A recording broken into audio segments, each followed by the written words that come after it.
नमस्कार, सुधाज फूड रेसिपीमध्ये आपल्या सर्वांचे स्वागत आहे। मस्त खमंग असं जे मेथकूट आहे, आपली पारंपरिक असा हा पदार्थ आहे आणि आता सणवाराला तर सुरुवात झालेली आहे। त्या पानामध्ये कालवलेलं मेथकूट तर नैवेद्याच्या ताटामध्ये आवश्यकच असतं। तर असं हे खमंग मेथकूट आणि मस्त टिकणारं छान गरमागरम मऊ भात आणि त्यावर मेथकूट तूप, आहा किती सुंदर लागतं ना। तर याची रेसिपी आज मी तुम्हाला सांगणार आहे। पण जर अजूनही माझ्या चॅनलला तुम्ही सबस्क्राइब केलं नसेल तर सबस्क्राइब करा, व्हिडिओचे अपडेट मिळवण्याकरता बेल आयकॉनला क्लिक करा आणि आवडलेल्या सर्व व्हिडिओजना लाईक आणि शेअर करायला विसरू नका। तर मेथकूट बनवण्यासाठी आपल्याला जे काही साहित्य लागणार आहे त्याचं योग्य प्रमाण आणि सगळं व्यवस्थित मी आज तुम्हाला सांगणार आहे। तर 2 वाट्या आपल्याला हरभऱ्याची डाळ घ्यायची आहे। जे काही आपल्याकडे माप असेल त्या मापाने घेऊयात आपण। आता नॉर्मल मी घरातली आपली वाटी घेतलेली आहे, त्या वाटीने 2 माप हरभऱ्याची डाळ आपल्याला पहिल्यांदा भाजून घ्यायची आहे। मध्यम आचेवरती आपल्याला ही खमंग अशी भाजून घ्यायची आहे। फक्त डाळ काळी होऊ द्यायची नाही आहे आपल्याला, थोडेसे कडेला त्याच्या लालसर डाग येईपर्यंत आपल्याला ही डाळ भाजून घ्यायची आहे। म्हणजे मेथकुटाचा रंग छान येतो, नाहीतर काळसर रंग येतो। त्यामुळे गॅस बारीक ठेवून मीडियम टू लो फ्लेम जी असते त्या फ्लेमवरती आपल्याला हे खमंग असं भाजून घ्यायचं आहे। बघा आता थोड्याशा कडा लाल झालेल्या आहेत, आपण गॅस बंद करूयात। आणि ही जी डाळ आहे ती आता आपण एका पसरट अशा ताटलीमध्ये काढून घेऊयात, म्हणजे ती गार होईल।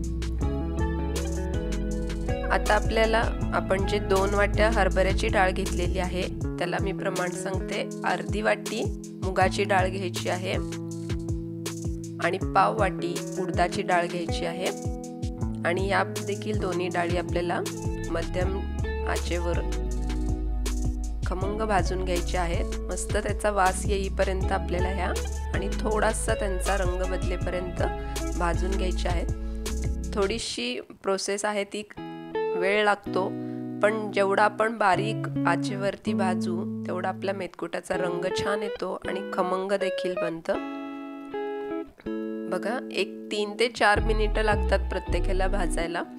आपण एकदम सर्व डाळी भाजायच्या नाहीत, कारण मुगाची आणि उडदाची डाळ जी आहे ती बारीक असते, ती लवकर भाजली जाते। हरभऱ्याची डाळ भाजायला थोडीशी वेळ लागते, त्यामुळे आपण पहिल्यांदा हरभऱ्याची डाळ भाजून घेतली।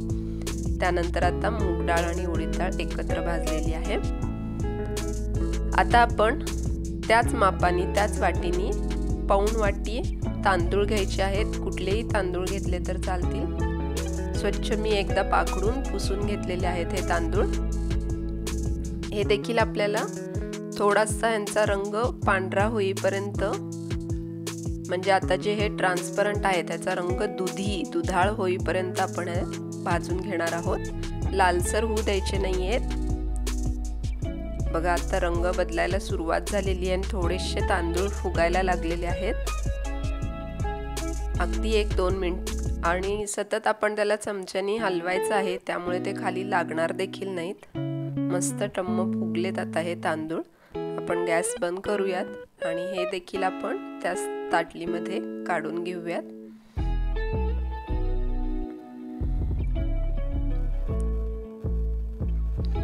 बघा आपले आता 4 पदार्थ झालेले आहेत, हरभरा डाळ, मूग डाळ, उडीद डाळ आणि तांदूळ।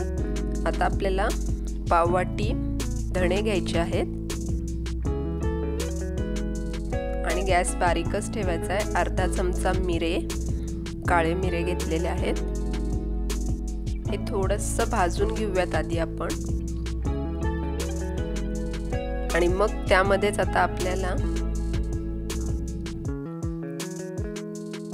अर्धा चमचा मेथ्या मिसळायच्या आहेत। मेथ्या आधीच मी का नाही घातल्या, तर मेथ्या लगेच जास्त भाजायच्या नाहीयेत, नाहीतर खूप कडवट होतात। म्हणून थोडंसं मिरे आणि धणे भाजून घेतल्यानंतर त्याच्यामध्ये मेथ्या ॲड केलेल्या आहेत मी, आणि 2 चमचे जिरे,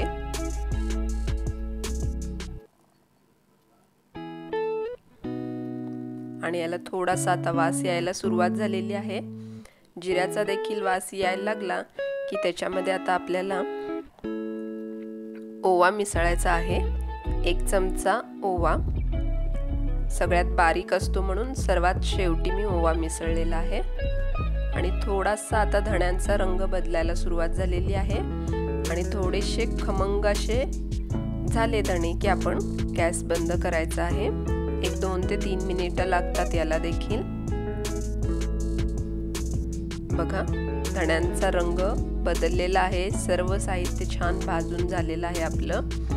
आणि आता मी गॅस बंद केलाय। तोपर्यंत इथे एक मी सुंठेचा तुकडा, एक दालचिनीचा तुकडा आणि एक हळकुंड घेतलेला आहे, त्याचे थोडेसे तुकडे करून घ्यायचे आहेत। आणि इथे एक 5-6 लाल मिरच्या घेतलेल्या आहेत वाळलेल्या, त्याचे देखील देठं काढून घेऊयात आपण। आणि हे कढईतच मी ठेवलं होतं अजून गॅस बंद करून, ते आता आपण ताटलीत काढून घेऊयात। धणे, मिरे, जिरे, ओवा, हे सर्व साहित्य बघा किती सुंदर दिसतंय ना। थोडंसं पसरवून ठेवूयात म्हणजे लवकर गार होईल। आणि जे आता तुकडे करून घेतलेलं आहे आपण सुंठ वगैरे, ते आपल्याला भाजून घ्यायचं आहे।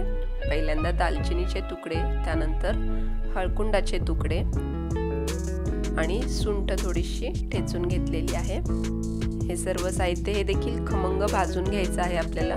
हे भाजल्यामुळं लवकर बारीक होतं आणि आपला मिक्सर खराब होत नाही। बाकीचं साहित्य बारीक आहे त्यामुळं त्या प्रमाणात हे देखील आपल्याला बारीक, पहिल्यांदा मी बत्त्याने हे सगळं कुटून घेतलेलं आहे, तुकडे करून घेतलेले आहेत त्याचे। आणि थोडंसं हे खमंग बघा एवढं असं भाजत आलं की त्यामध्ये आपण हे देठ काढलेल्या लाल मिरच्या मिसळायच्या आहेत। तुम्ही इथे लाल मिरची आणि हळकुंडाच्या ऐवजी तिखट आणि हळद पावडर रेडीमेड जे असतं ते वापरलं तरी चालेल, पण हळकुंड वापरल्यामुळे मेथकुटाला रंग छान येतो आणि मिरचीमुळे त्याचा जो खमंगपणा आहे तो अधिकच वाढतो। आता हे देखील सर्व साहित्य आपण आपल्या मगाशीच्या सर्व भाजलेल्या मिश्रणामध्ये ओतून घेऊयात। मस्त कुरकुरीत झालेली आहे मिरची, तोपर्यंत आपल्याला मिरची भाजून घ्यायची आहे।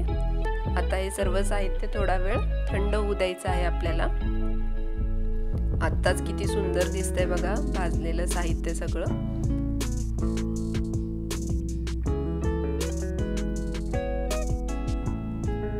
आता एक 15-20 मिनिटं झालेली आहेत। मिरची बघा किती मस्त कुरकुरीत झालेली आहे, अगदी 2 बोटांनी देखील तिचे चुरा होतोय हातामध्येच। गरम असताना थोडीशी ती अजून मऊच असते, गार झाल्यानंतर मस्त कुरकुरीत होते। आता हे सर्व साहित्य आपण मिक्सरच्या भांड्यामध्ये ट्रान्सफर करूयात